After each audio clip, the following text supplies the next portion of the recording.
todas y todos bienvenidas y bienvenidos.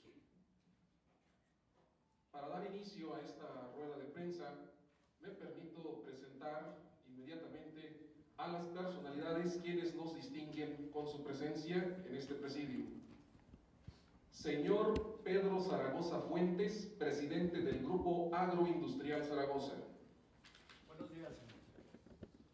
Doctor Víctor Manuel Rodríguez Recia, presidente del Centro de Derechos Civiles y Políticos con sede en Ginebra, Suiza, presidente del Instituto Interamericano de Responsabilidad Social y Derechos Humanos, exmiembro del Comité de Derechos Humanos de Naciones Unidas y relator especial para el seguimiento de cumplimiento de comunicaciones, también exmiembro y expresidente del Subcomité para la Prevención de la Tortura de la ONU. Licenciada Wendy Ortiz, abogada del Grupo Zaragoza, encargada de dar seguimiento a las observaciones de la Organización de las Naciones Unidas. Licenciado Yuri Eugenio Chavero Jurado, abogado de los señores Zaragoza, de la ciudad de Chihuahua, y catedrático de la Universidad Autónoma de Chihuahua por más de 12 años. Buenos días. Para dar inicio, pues, con el orden del día, me permito solicitarle al licenciado Yuri Eugenio Chavero Jurado nos realice una exposición sobre el por qué los empresarios Pedro Zaragoza Fuentes y Pedro Zaragoza Delgado acudieron ante un organismo internacional de derechos humanos, particularmente al grupo de trabajo sobre la detención arbitraria de la Organización de las Naciones Unidas. Escuchemos al licenciado Chavero Jurado, por favor. Muchas gracias. Buenos días, gracias por acompañarnos y darnos la oportunidad de platicarles sobre este grave caso que tuvo que ser solucionado en parte por la ONU. Aquí pues se conjugaron dos problemas sumamente graves, un problema estructural del Estado mexicano que tiene unas porosidades que permiten que se hagan atrocidades con las personas. Lamentablemente, en esta situación, esos defectos estructurales los tuvieron que vivir don Pedro, su hijo, la familia Zaragoza en general, y pues tuvimos que acudir ante estos organismos especializados en la protección de los derechos humanos. Brevemente les voy a exponer en qué consiste este caso tan grave y repito, de tal magnitud que tuvo que ser analizado por la misma ONU. Como ustedes han de saber, y es del dominio público, hay un conflicto entre la familia Zaragoza desde hace unos años. En determinado momento del 2015, 16, son años que se fueron conjugando, hubo una denuncia realizada en la ciudad de Culiacán, Sinaloa, por una supuesta extorsión telefónica. Esta averiguación previa fue integrada de manera express y sin que hubiera ninguna prueba objetiva, pues solamente se contaba con el dicho de dos personas que son ex empleados de don Pedro, de las empresas Zaragoza, y que no salieron en buenos términos y que han propiciado buena parte de los conflictos que han afectado tanto a la familia como a los negocios. Esta denuncia se integró con esta sorprendente rapidez y se obtuvo una orden de aprehensión sin que nunca se hubiera citado debidamente ni a don Pedro ni a su hijo. Con posterioridad, Pedro Chico fue detenido en la Ciudad de México por un comando armado proveniente de la ciudad de Culiacán, Sinaloa, y se lo llevaron y lo desaparecieron por varias horas.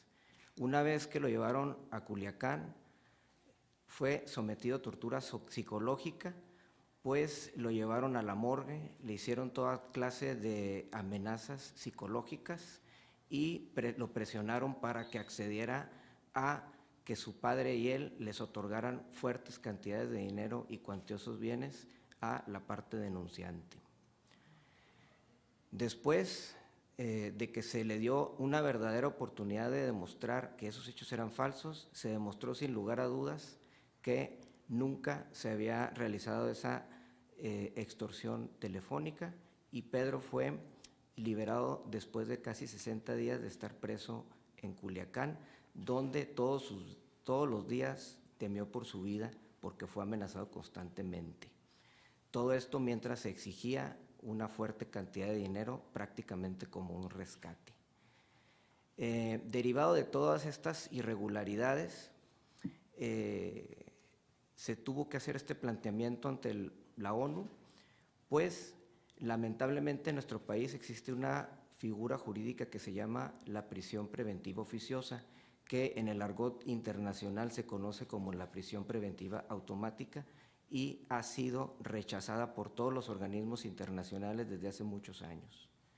Lamentablemente nuestro país sigue teniendo este problema que permite que cualquier persona pueda ser detenida, acusada por un delito y sin tener una sentencia sea detenida. A lo largo de este trabajo hemos escuchado cifras alarmantes de las personas que se encuentran en esta situación. Los organismos no son coincidentes en las cifras, la menor que hemos leído son más de 65,000 personas, la mayor 200,000. Esto es un aproximado de casi 4 de cada 10 presos no tienen sentencia. Este problema no es un problema que únicamente hayan vivido los señores Zaragoza, es un problema que tenemos todos los mexicanos en potencia. Lo puede sufrir cualquiera de nosotros o cualquiera de nuestros familiares. Y eso fue precisamente este problema estructural lo que nos permitió acudir a defender los derechos, no solo de los señores Zaragoza, sino de los mexicanos en general, ante este alto organismo. El doctor Víctor Rodríguez les va a ampliar esta información y creo que por mi parte es todo. Si gusta darle el uso al señor Zaragoza de la palabra. Muchas gracias, licenciado Chavero Jurado. Enseguida, precisamente, le damos, por favor, el espacio al señor Pedro Zaragoza Fuentes para que nos dirija unas palabras. Buenos días. Agradezco a todos su presencia. La resolución de la ONU ligada a la detención.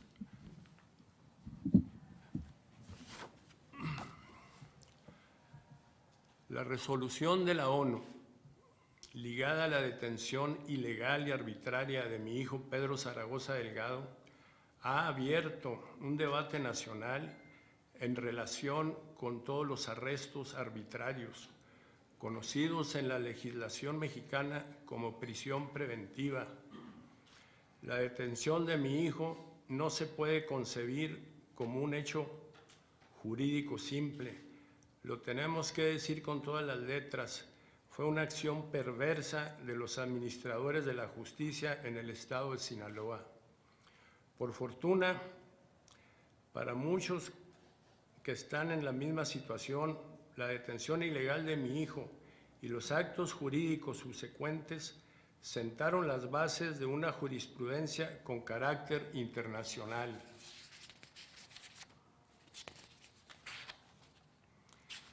Que será el modelo a seguir para que en nuestro país cambien las leyes y se modifiquen conductas que atentan contra los derechos humanos.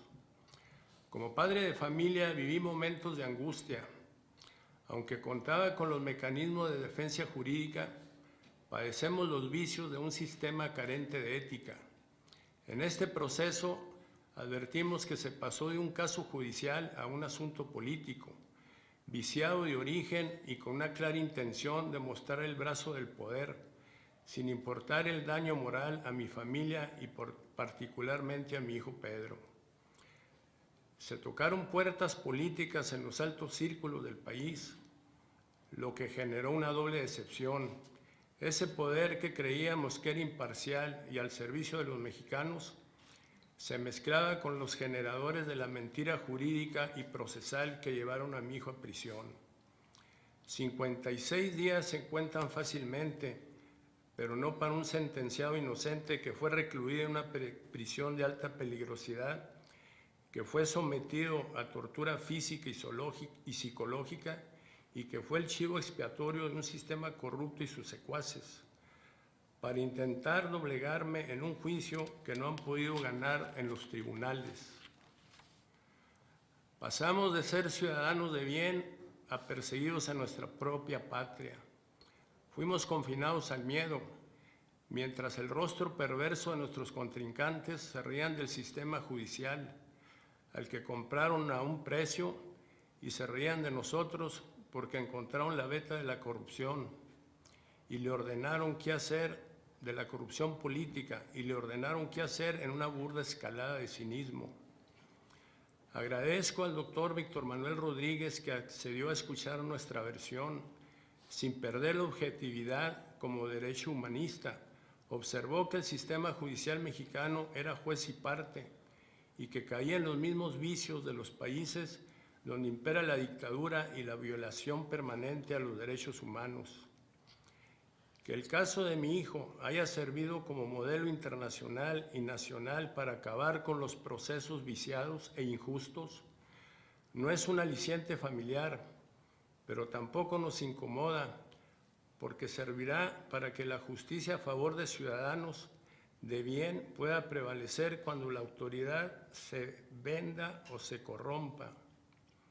Hoy estoy aquí dando la cara más confiado en las leyes, arropado por una legislación penal que posiblemente sea una imperfecta, pero que gracias a la intervención de la ONU será sujeta al análisis y a las reformas que ayuden a mejorar los procesos judiciales. Y aprendí, me quedó como experiencia, que cuando una puerta se cierra, organismos como la ONU abren en el mundo canales de esperanza para luchar contra tiranías que se niegan a desaparecer y que se venden. Muchas gracias. Es importante indicar que antes de concluir esta rueda de prensa tendremos un espacio para preguntas. Ahora, por favor, le solicito al doctor Víctor Manuel Rodríguez Recia nos dirija unas palabras. Muy buenos días, muchísimas gracias a todos. Me impresiona la convocatoria de los medios. No siempre los derechos humanos convocan a tanta prensa, así es que se los agradezco. A mí me gusta ser franco. Yo creo que en este derecho nosotros no deberíamos estar acá. No deberíamos estar acá porque se supone que las instancias judiciales y ordinarias de la justicia resuelven a favor de derecho. Estamos aquí porque estamos obligados a venir acá. Estamos acá porque desde hace 6 años se abrió un proceso que, si bien no debió haberse abierto para la investigación, debió haberse suspendido porque era evidente la falsedad de las pruebas que permitieron vincular a un proceso, algo que a todas luces no tenía ninguna posibilidad de ser ni siquiera tramitado. Es una pena que haya tenido que ser una familia empresarial distinguida, lo que puede dar una idea falsa de que la justicia es elitista. En realidad nosotros ya veníamos documentando desde la Veeduría Internacional de las Naciones Unidas problemas estructurales en México. Y uno de los problemas estructurales en México es la existencia de la prisión preventiva oficiosa o automática, que además se quiere ampliar. Para que ustedes tengan una idea, ya de por sí la cantidad de delitos con los cuales ustedes pueden ser acusados por una vendetta porque quieren que paguen una deuda que deben o que no deben, o para resolver un conflicto, simplemente se abre un proceso penal, se les acusa falsamente, eso genera una orden de aprehensión, se hace una notificación falsa de un domicilio falso y ese día despídanse ustedes de su familia porque no saben cuándo van a volver. Esto no es una exageración, esto le pasó a la familia Zaragoza, pero esto le pasa a miles de familias en todo el país. Entonces es una mala práctica permitida lamentablemente por un error en la Constitución, en el artículo 19, que va en contra de los tratados internacionales, que dice que la prisión preventiva tiene que ser un juicio que se analiza caso por el juez de garantías, no puede haber automaticidad, se viola el principio de inocencia. Esto que pareciera ser tan obvio que es fácil de aprender, en el día a día no ocurre, porque la Constitución faculta, o más bien obliga al juez a violar los tratados de derechos humanos. En este caso hubo una confabulación de todos estos elementos, lamentablemente permitidos por la Constitución, y un recurso de amparo insuficiente. El recurso de amparo en México, cuando ustedes los acusan de una detención ilegal, pero porque ya existe, digamos, la mala práctica de liberar a una persona antes de que se resuelva, el juez de la causa rechaza el recurso y la pregunta es, bueno, y los días que yo estuve detenido y lo que me pasó y la tortura y el trato cruel, no queda en evidencia, no hay un documento que determine que ustedes fueron detenidos ilegalmente. Eso le pasó a Pedro Zaragoza Jr. En el interín, don Pedro Zaragoza, con la misma orden de detención en el mismo despacho, prácticamente era un prófugo en su propio país. Sabía que en cualquier momento también lo podían detener, entonces tuvo que vivir en un país que ya no era el suyo, un país donde había nacido con libertad, donde había hecho negocios con responsabilidad social, tiene perjuicios económicos importantes, pero hoy estamos acá no por eso, hoy estamos acá porque creemos que una forma de reparación es decir, aquí estamos dando la cara. Nos han tratado sistemáticamente de una manera inadecuada desde una perspectiva desde la institucionalidad. Yo quiero agradecer a la firma de abogados del licenciado Chavero en Chihuahua, porque sin ellos no hubiera sido posible documentar este caso que nosotros utilizamos para que la mirada de Naciones Unidas mandara un mensaje claro. ¿Qué hay detrás de acá? Porque yo creo que es muy importante que sepan ustedes lo que vienen. La resolución de Naciones Unidas dice, está mal un artículo 19 que implica que una persona con solo que la acusen por determinados delitos va a prisión preventiva y no va a tener una medida alternativa. 1. 2. El recurso de amparo no funciona para detenciones ilegales. Refórmelo, adecúelo, interprételo bien. Luego le dice, aquí hubo o pudo haber tortura y remite el caso a otro órgano de Naciones Unidas que se llama la Relatoría de Naciones Unidas contra la Tortura. Luego dice otra cosa que me parece muy importante, dice, la prisión preventiva oficiosa viola el principio de independencia de los jueces, porque entonces los jueces no pueden determinar decisiones sobre la libertad de las personas en un momento crucial, que es el inicio de la investigación, no es un juicio de culpabilidad. Es simplemente determinar si la persona va a huir de la justicia o va a perjudicar el desarrollo de la prueba, no tiene que ver nada con culpabilidad, y le explica un camino para hacerlo. Le dice al Estado de México, o sea, al federal, que extraña que desde hace mucho tiempo México, o se le han hecho solicitudes a México para que el grupo de trabajo haga una visita sobre detenciones arbitrarias, y le dice, invítenos, nosotros iremos porque esto no es un problema de los Zaragoza, esto es un problema estructural. Esto es un problema que envuelve a gente pobre, indígenas, que no tienen con qué defenderse, que la defensa pública, por cierto, no necesariamente identifica estos mecanismos internacionales para hacerlos, hay un problema también de formación jurídica. También le manda a decir a México que en diciembre, es decir, dentro de 2 meses, debe informar qué va a hacer para cumplir con estas recomendaciones que se le están haciendo. El catálogo de reparaciones es tan amplio que yo quiero que apunten al siguiente. La obligación que tiene el Estado de investigar, procesar y condenar a los responsables de la detención arbitraria en este caso. Esto es un mensaje, no es un mensaje castigador, esto es un mensaje de que los funcionarios no tienen patente de corso para hacer lo que les da la gana en un Estado de Derecho. Les está diciendo mucho ojo fiscales que ordenaron una detención arbitraria. Mucho ojo jueces que validaron una orden de detención que es arbitraria. Mucho ojo jueces de amparo que también validaron o denegaron este recurso. Es decir, hay un catálogo importante de que la impunidad no puede ser un semáforo en verde para la arbitrariedad, para detener a personas, para permitir extorsionar para que personas paguen lo que deben o lo que no deben. Esto pasa en todo el país. Así es que la agenda nuestra no empieza ni acaba con el caso Zaragoza. Yo quisiera que nos enfocáramos en lo siguiente. El caso Zaragoza es un caso paradigmático, pero es un caso que va a servir, yo les digo a ellos, va a servir prestada la desgracia de ustedes para que la desgracia ajena de muchas personas que no tienen voz y que ahorita están encarceladas desde hace años puedan tener una esperanza. Yo quisiera que ustedes lean con responsabilidad social como periodistas el documento, no lo que yo estoy diciendo, no lo que don Pedro está diciendo, no lo que Yuri Chavero está diciendo. Léanlo de viva voz, hagan ustedes sus propias conclusiones de este documento, hagan investigación periodística seria, levanten estadísticas sobre lo que está pasando en las cárceles. En las cárceles están no siempre los que tienen que estar y a veces los que tienen que estar no están.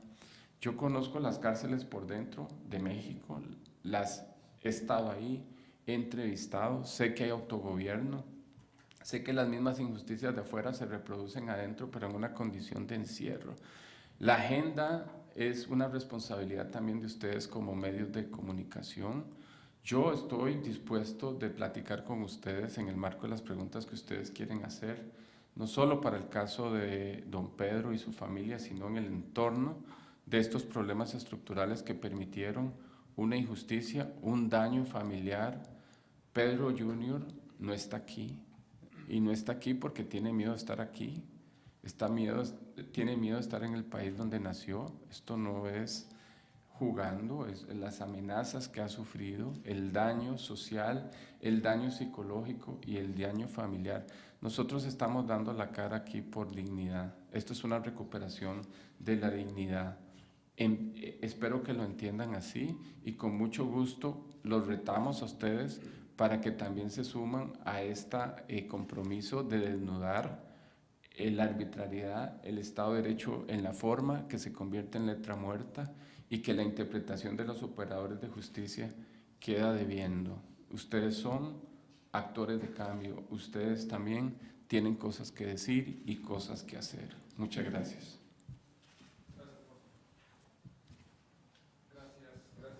Palabras, doctor, y también gracias a las palabras hace unos minutos del señor Pedro Zaragoza, su distinguida presencia.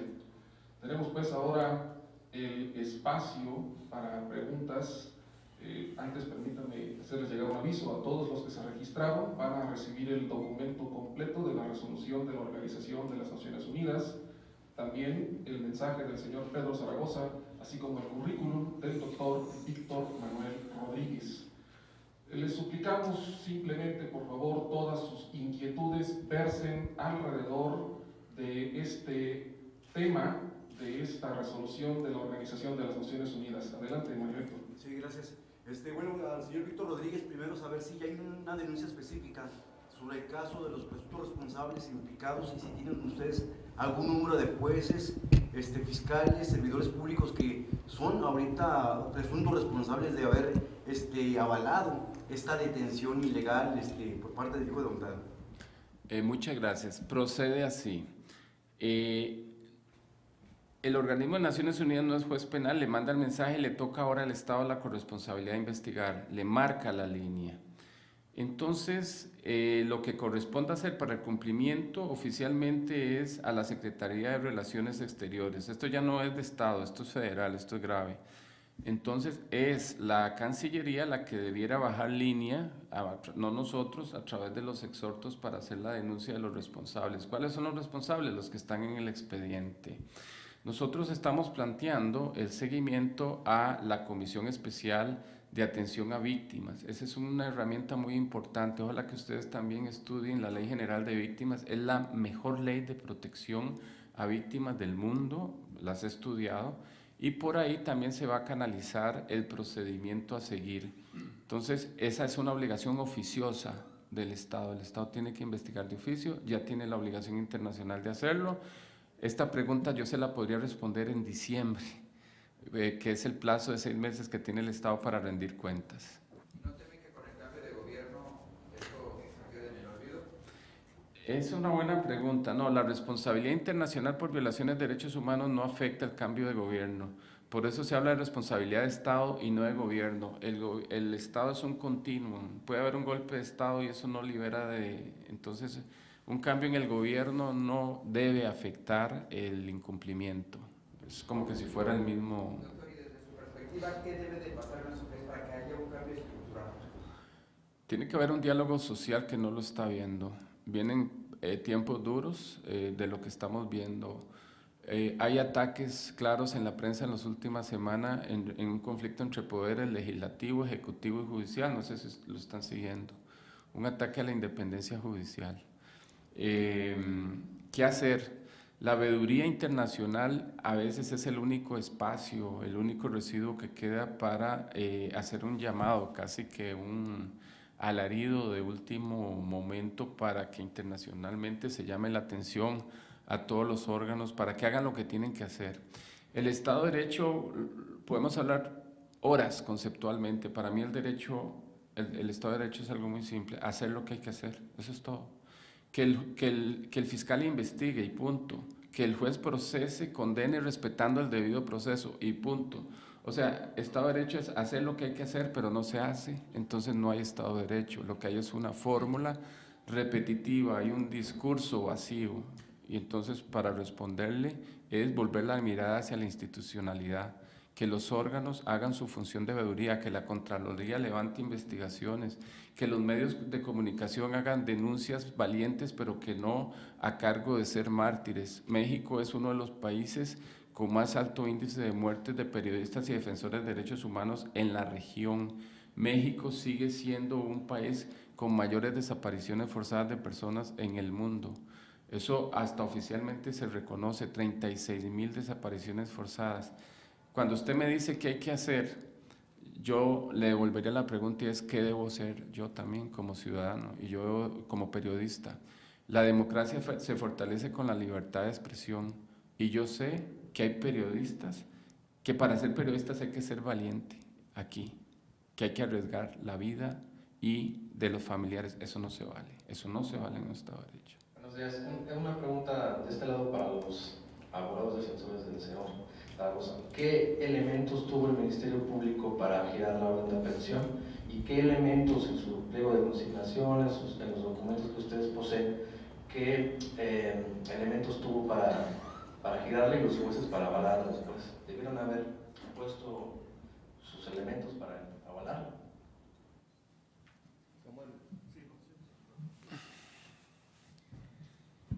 Pues miren, lamentablemente las únicas pruebas de la supuesta responsabilidad fue el dicho de 2 ex empleados, nada más. Hay algunos documentos con los que pretendieron demostrar la afectación patrimonial, pero no demostraban de ninguna manera que se habían realizado las supuestas llamadas telefónicas. Por ejemplo, no había ningún registro de celular, no había ni siquiera el intento del Ministerio Público de solicitarlo, no había absolutamente ninguna prueba objetiva, únicamente el dicho de 2 personas, y que, repito, son ex empleados que incluso tenían litigios en contra del señor Zaragoza. ¿Las personas están localizables? ¿Se citaron a declarar posteriormente o desaparecieron? Uno de los problemas estructurales del sistema penal mexicano, que me refiero al sistema tradicional, que todavía en algunos casos sigue vigente en los asuntos que se iniciaron con anterioridad a las reformas, es que la averiguación previa se podía integrar en lo oscurito, sin que las partes tuvieran intervención. Se recababan las pruebas, se pedía la orden de aprehensión y las personas, sin que tuvieran menor intervención ni supieran, de repente eran privadas de su libertad, como sucedió en la especie. Aquí, uno de los datos que revelan y que seguramente serán materia de las investigaciones que se realicen es el lapso de tiempo que ocurrió entre la denuncia y la detención, que fue más o menos entre poco más de un mes, lo cual pues, nos revela que no pudo haber ocurrido una investigación seria en un lapso tan corto. Repito, esto incluye ya la petición al juez y la orden de aprehensión. Después había un lapso en el viejo sistema en el que se podían aportar pruebas de descargo antes del auto de formal prisión, pero un lapso sumamente corto que en la práctica nunca servía para nada. Estas personas que acusaron jamás volvieron a dar la cara ante los tribunales de Culiacán, donde presentaron su supuesta declaración. Ni siquiera la ratificaron. Sí la ratificaron, pero sin la intervención de los señores Zaragoza, sin su conocimiento y sin la posibilidad de hacer repreguntas. O sea, nunca hubo una oportunidad de defenderse ni de encarar a sus acusadores. Buenos días, primero que nada un saludo a Yuri, viejo amigo Luis Hinojosa. Sí, ¿qué tal? Una pregunta para el doctor.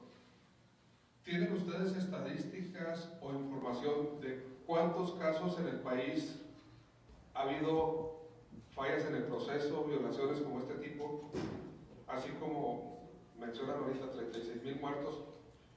¿Cuántas personas habrá dentro de las prisiones en México donde estén purgando o estén sujetos a proceso con fallas en los procedimientos?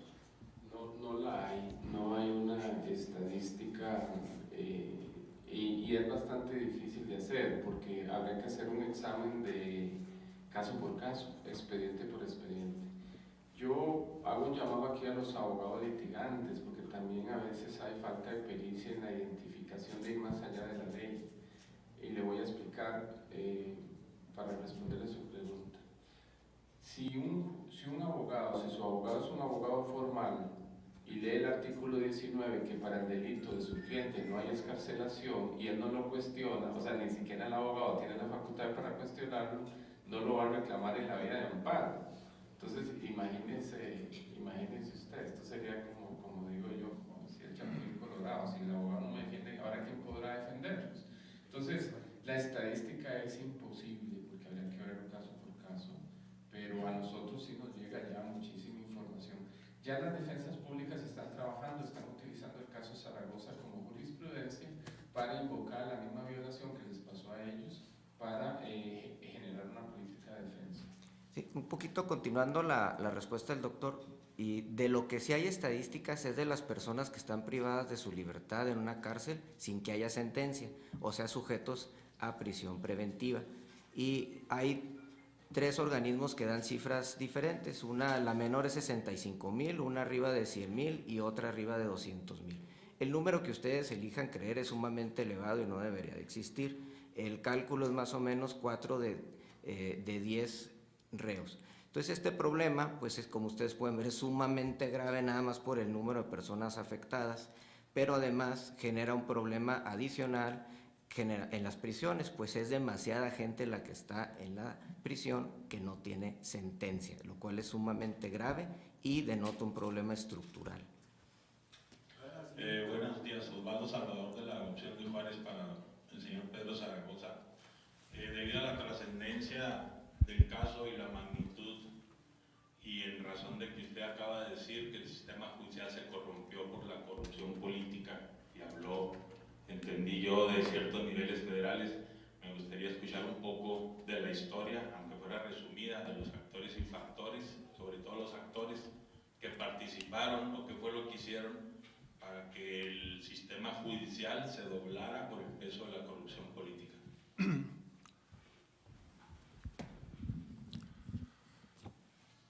Pues mire, por razones de seguridad, la mía propia y la de mi familia, no puedo nombrar a esos personajes porque aún siguen con mucho poder político y sería riesgoso para mí nombrarlos. Con mucho gusto lo haría, pero no puedo. Tal vez yo podría agregar algo más. Aquí no se trata de ver un accidente de unas personas que pueden interferir o no políticamente. Ese no es el problema, eso va a haber en todo el país, eso se llama, pues es un agente, digamos, provocador que puede involucrarse en eso. El problema no es ese, el problema es que el sistema permita que eso haya. Se pueden investigar, castigar y condenar a esos, pero vienen otros. Entonces el problema no es quiénes son. Esto no es un, si fuera un problema identificar a otros cuantos, eso sería fácil. Eso sería fácil. Tengan la perspectiva de que vienen otros. de que lo que facilita la corrupción es un sistema que es ampliamente corruptible, donde la ley que debería oponerse y los mecanismos de control lo hacen. ¿Dónde está el moderador? Dirían nuestros abuelos, yo no sé si aquí se usa, en arca abierta hasta el más justo peca. Ese es un problema de falta de controles, de falta de rendición de cuentas del Estado y de sus funcionarios, y nada pasa, lo público sigue siendo bienes de difunto. Y entonces, mientras no se establezca una responsabilidad penal, personal, entonces esto se va a revertir. Muy buenos días, Leti Villarreal de TV Azteca. Señor Zaragoza, una pregunta para usted.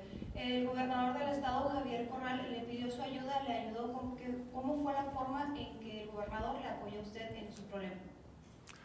Bueno, el señor gobernador Corral lo conozco desde hace 30 años y por allá, ahora 12, 15 años, fue a comer varias veces con mi mamá. O sea, mi mamá, cuando antes que fuera gobernador, y yo íbamos a comer a la casa de mi mamá. Cuando llega él a la gobernatura, pues se ofreció a interceder en el problema que tengo yo con mi hermano. Y pues él hizo todo lo que pudo, nos reunimos 20 y tantas veces ahí en las oficinas en el privado de él, en el pueblito mexicano. Y pues no podíamos hacer, o sea, hacíamos los acuerdos, pero mi hermano no llevaba la documentación para que esos acuerdos fueran caminando, ¿verdad? Que se fueran firmando y terminar pues problema por problema. Entonces llegó un momento, ¿verdad?, que después de 20 y tantas reuniones, pues ya se perdió la credibilidad y ya no se siguió con la negociación. Entonces el señor gobernador tuvo toda la voluntad, yo estoy muy agradecido con él y pues así fue como me ayudó. Buenos días, Héctor Martínez para Televisa Juárez. Una pregunta al empresario Zaragoza. Señor, el caso de las arbitrariedades hacia su familia se las va a exponer al próximo presidente de la República, el licenciado López Obrador. ¿Le va a exponer este caso y qué espera de ello? Pues si hubiera oportunidad lo haría con mucho gusto, ¿verdad? Y pues que se le dé seguimiento aquí a lo que el doctor está recomendando, porque precisamente cuando el señor, ¿cómo se llama tu amigo? Cuando el señor Hinojos comentaba de aproximadamente cuántas personas habrá en las cárceles injustamente,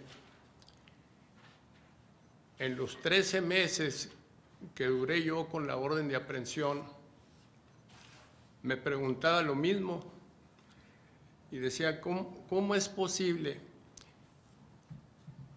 si yo con los recursos económicos suficientes para defenderme, con la ayuda política, como el señor Patricio Martínez, ¿verdad?, que siendo senador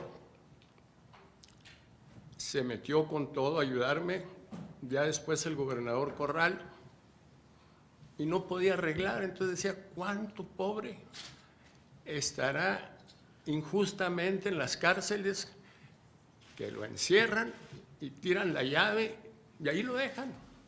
Esa es la realidad. La realidad es que en nuestro México no existe el Estado de Derecho.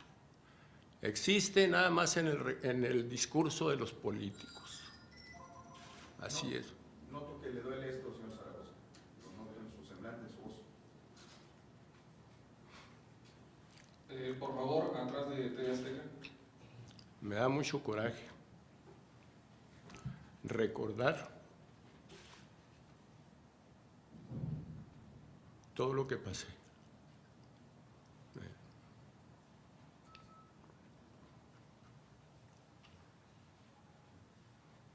Señor Rodríguez, en relación, supe que tuvo una plática con Héctor González, que está relacionada con la agresión que sufrió por parte del alcalde teniente Armando Cavada. Y tengo información de que le pidió, o que usted le ofreció asesoría, no sé si nos puede ampliar un poquito sobre ese caso, que es agresión a periodistas. Las cosas corren, vuelan acá.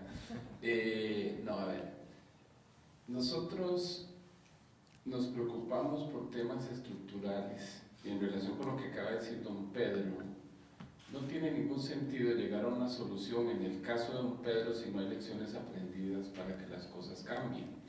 Por lo menos dentro de nuestra perspectiva, vamos a documentar casos inclusive pro bono, gratuitos también, que tienen este mismo patrón, especialmente de indígenas, etc. Y estamos trabajando en capacitar para que el caso Zaragoza no sea un caso de triunfo de una firma o de una familia que tuvo recursos para defenderse. Para eso no estamos, digamos. Y eso también tiene que ver con la pregunta que usted me está haciendo. Yo vengo a Chihuahua de dar una charla y una capacitación a medios de comunicación sobre libertad de expresión y acceso a la información. El bastión de la democracia es la libertad de información, y cuando hay arbitrariedad en las instituciones, la única voz es la de medios independientes.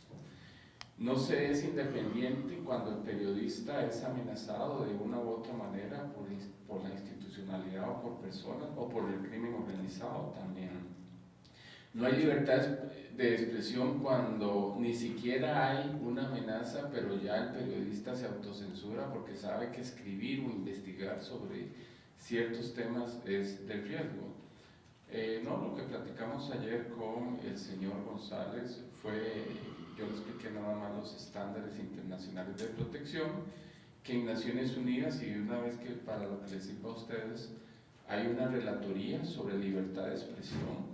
En la Comisión Interamericana hay una relatoría sobre la libertad de expresión. Tienen mecanismos de protección que se llaman medidas cautelares para la protección cuando un periodista sea amenazado en razón de las funciones que realizan, y que podrían investigar y hacer foros para generar mayor protección y prevención en relación con la labor de los medios de comunicación. De eso platicamos. Estimados amigos, les rogamos su comprensión. Perdón. Quisiera agregar algo a lo que comentaba ahorita el señor de Televisa. ¿Dónde quedó? Cuando me preguntó usted, o sea, hizo la observación de que veía cómo me siento. Quiero comentarles, mi madre falleció el 8 de enero del año pasado.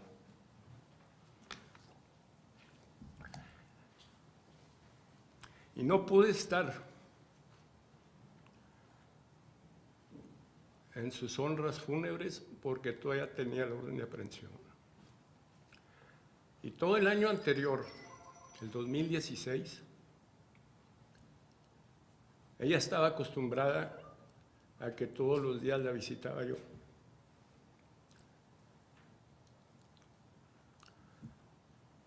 Le preguntaba a mis hermanas,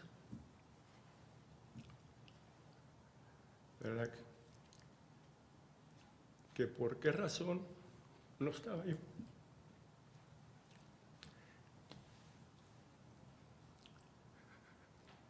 Y no le podían decir por qué. Eso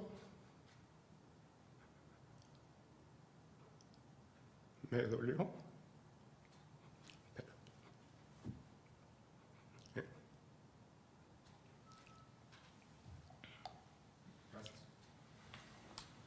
Muy bien, muchísimas gracias. Por cuestiones de agenda, hay entrevistas pactadas previamente. Les agradecemos a todos infinitamente su presencia, su profesionalismo, su compañía en esta mañana. Procederemos pues con lo que ya teníamos en agenda pactado.